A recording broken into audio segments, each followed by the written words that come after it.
Hello and welcome. Changing the spark plugs on a 2010 to 2012 Ford Fusion with a 3-liter V6 engine is more challenging than you would expect. At least it was for me. I'll walk you through the steps on how I accomplished this. This video should save you a lot of the grief that I encountered. The problem you're going to run into is that there are 3 coils underneath this air intake and it needs to come off. You have to undo this, take it all off to get to the 3 coil packs under here. You'll see there's 3 other coil packs right up here up front, and they're very easy to get to. These are 8mm bolts. You just undo those. You take these electrical connectors off, the coils come off, and very easy to do those spark plugs. The challenge is all about this air intake. The spark plugs you need are going to be the Motorcraft SP-518A. That's what my dealership recommended. I think that's what came out of it. You'll need 6 of those, obviously. And looking in the Fusion 2011 manual, because mine's a 2011, you also need to know the spark plug gap. And you can see here, the 3-liter V6 is 0.045 to 0.049 inches. In order to get the intake off, we're going to need to disconnect this fuel line right here. It's this fitting that you'll need to get to. The way that I went about it was to come to the fuse box, which is right here next to the battery. There's a little clip, you swing it up and over, and I decided to pull the fuel pump relay. And to do that, look in the owner's manual, and it should be number 30 right here. This 30 amp fuse is the fuel pump relay.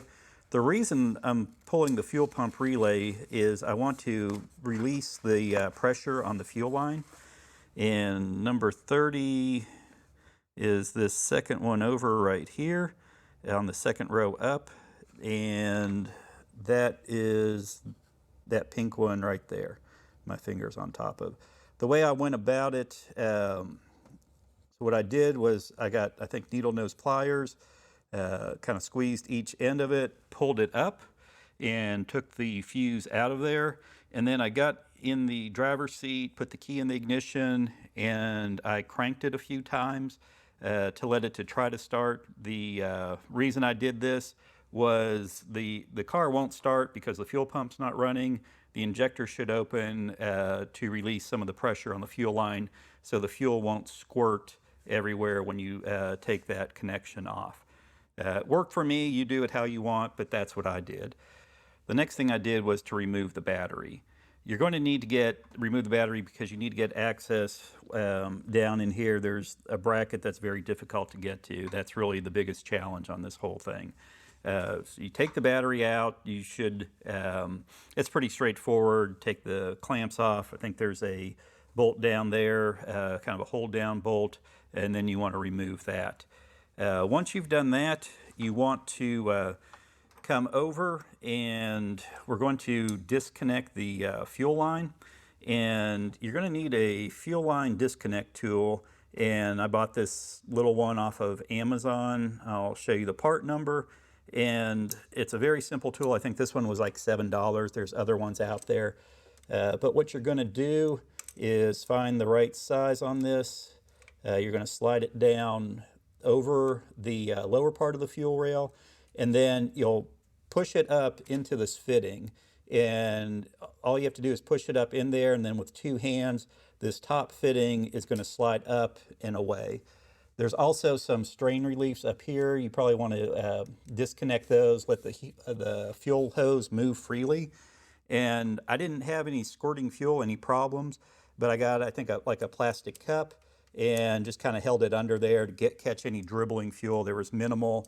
And then I took a little piece of string, swung it up over, and then where the battery was, I put the cup there, tied a string just to keep this up and over to that side, just to keep it out of the way to make things easier, and that worked out very well.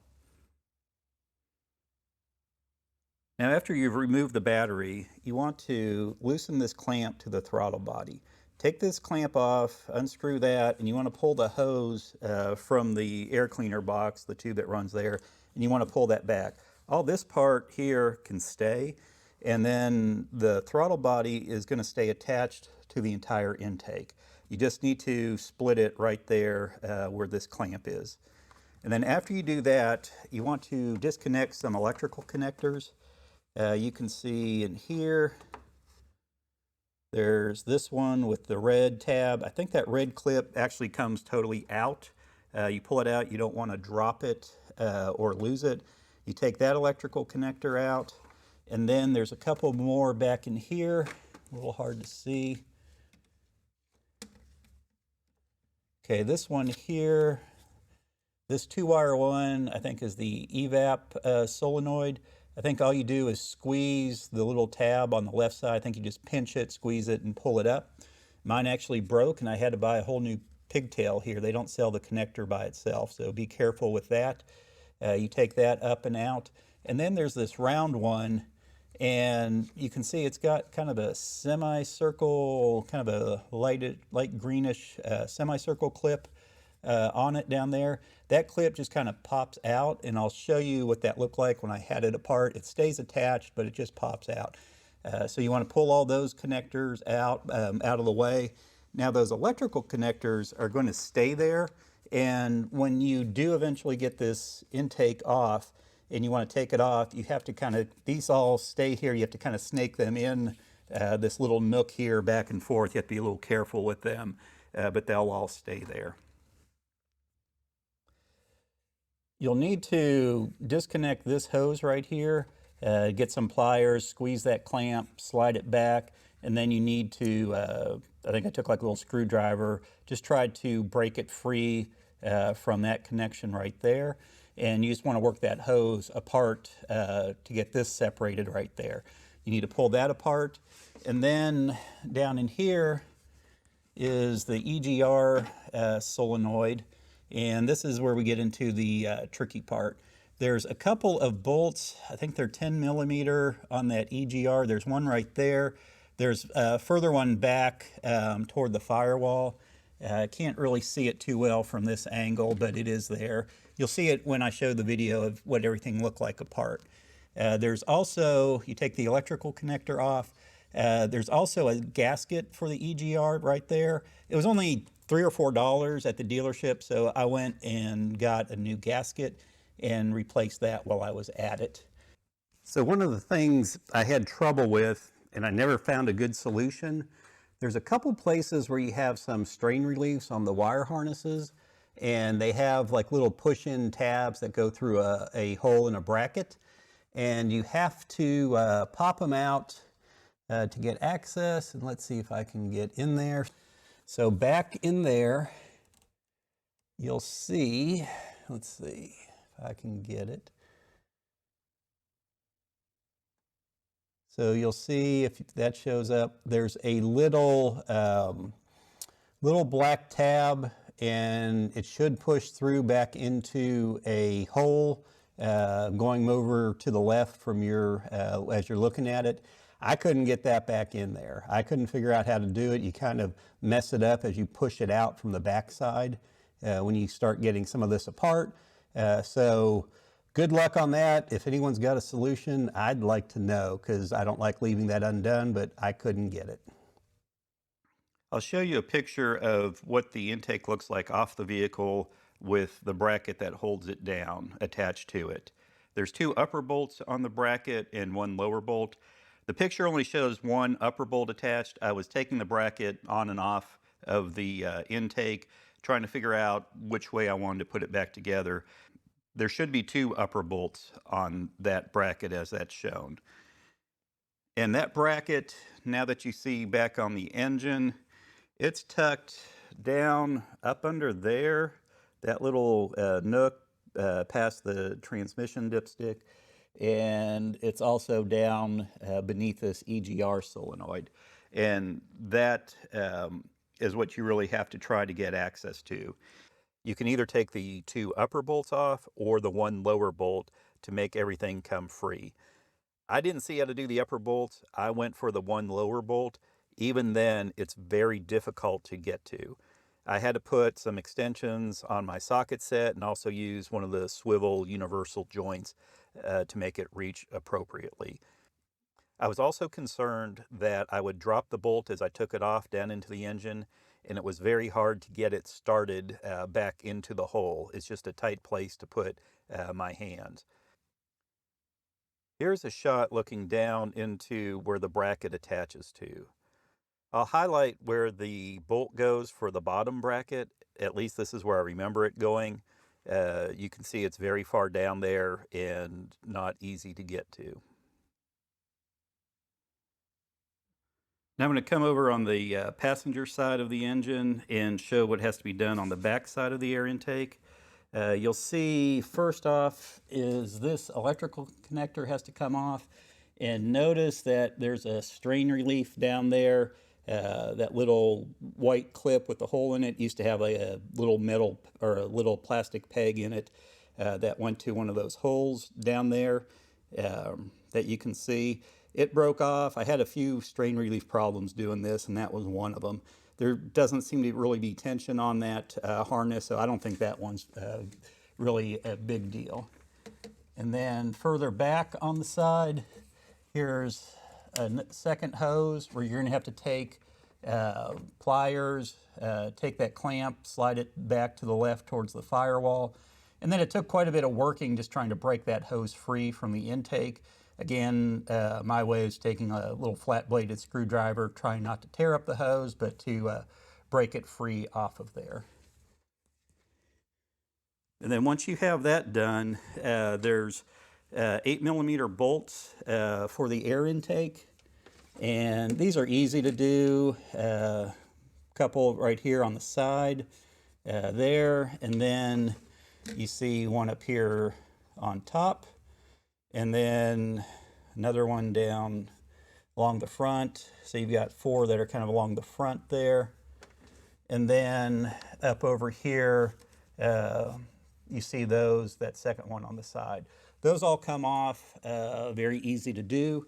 The main thing is I would recommend doing what's on the battery side first. This is the easy part to get to, and if you're going to get stuck, it's going to be over there by the battery, by the EGR solenoid. That's why I would say do this kind of at the end, even though it seems like it would be the first thing you want to do. And then you're doing all this so you can access the 3 coils up underneath there.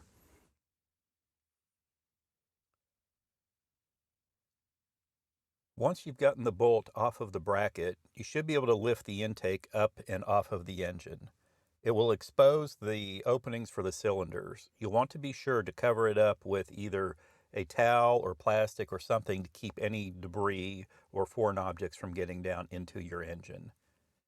After you've done all this, you now have access to the 3 rear coils on the engine. You can go ahead and replace the spark plugs on the rear bank.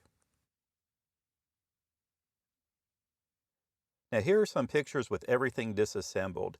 You'll see in this picture, I've got the metal bracket. I have the lower bolt actually attached to the engine. I was trying to see if it was easier to put back together by having the bracket already attached and then getting to the upper bolts to put it together. I couldn't make this work.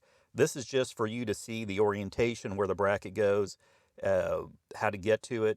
But I did not put it back together this way. I took the bracket back off the engine and I had the upper bolts attaching it to the intake, and then I put it back together that way, and then the last bolt to put on was that lower one. Well, I have this image of the bracket being attached to the engine block. You can see where that strain relief in the upper left was. That was the part I couldn't get back into the hole after I was done putting it back together. I think there's some holes that line up, could be some other strain reliefs. I don't recall if those were necessary or if that's just by chance that they line up with some holes, but you can see those here. This is the underside of the air intake. The green gasket is what you'll need to replace. It just simply presses down into these grooves. You definitely want to put a new gasket in there. There's a little keying on the second cylinder from the right. It fits just one way. The old one, just take some pliers, pull it out. The new one just presses down in there, very easy to get back on. Here is how everything looks with the air intake off. You can now see the orientation of everything you had to disconnect. Hopefully some close-ups of this will help you see where everything goes. Notice the EGR solenoid basically floats out there in space. You don't actually remove it, you just separate it from where the EGR gasket is. As you put things together, remember to put the gasket on the EGR solenoid. And also, once you get it all together, don't forget to replace the fuse that you pulled out for the fuel pump relay. Hopefully this video helped you with this or convinced you to take it to a mechanic and have it done. Either way, I hope you found this helpful, and I wish you the best of luck in doing this yourself.